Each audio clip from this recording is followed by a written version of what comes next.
Let's talk about what to do if your patient falls. Let's be real here. You can preach all the fall safety things to your patients, do all the things, bed alarms, be trying to monitor your patient closely, get rid of cords and tripping hazards, put the little socks on them, all of the different things. But in reality, falls still happen because there's a lot going on and there's more patients than nurses. And so I want to talk about what to do if your patient falls. Of course, we know the number one thing is going to be to try and prevent falls, but I've had patients fall on my watch.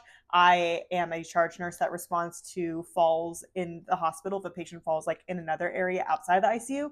And so I know they happen. The first thing you're going to want to do when your patient falls is one, call for help so that way you can get some extra hands in there. And two is to assess your patient about what's going on, why did they fall, what did they injure, take a set of vitals. Some of the main concerns with falls are, did the patient hit their head or did they injure their neck or spine? So you're going to want to assess if your patient is having any neurological deficits, changes, and or pain. Ask them like, hey, did you hit your head?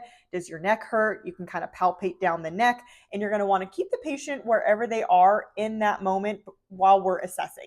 Always check a set of vitals. Sometimes patients fall because they got up and they were lightheaded and they fainted. So we're going to want to see what their blood pressure is, their heart rate is, what their oxygen is. While I'm collecting this information, I'm going to have somebody else page the doctor to let them know that the patient fell. That way I can get any next step orders if the patient needs to be like ran through a head CT or needs an x-ray. If your patient has hit their head or injured their neck or spine anywhere, you're going to want to keep them nice and still and flat and put them in a C collar position until you can obtain a C collar, and then wait for further steps from the provider as to if there needs to be any imaging or anything like that. If there's no concern for any head, neck, spinal injury, you've notified the provider and everything's all good, then you can proceed with getting that patient back up to the chair or bed or wherever they came from if there's no injuries. But if there is concern for injuries to your head, neck, spine, again, your patient's going to be in that C-spine position, and you could use like a backboard to log roll them onto it in order to transfer them back up onto the bed.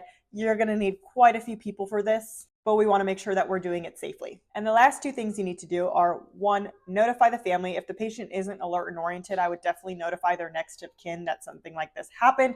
That way they can be aware and not blindsided. And number two is you need to document it. Follow your hospital's policies for documenting falls. We have to write a safety event to document the whole thing, but make sure you check with your hospital's policies on what your documentation requirements are. And that's what you do if your patient falls. Let me know if you have any questions.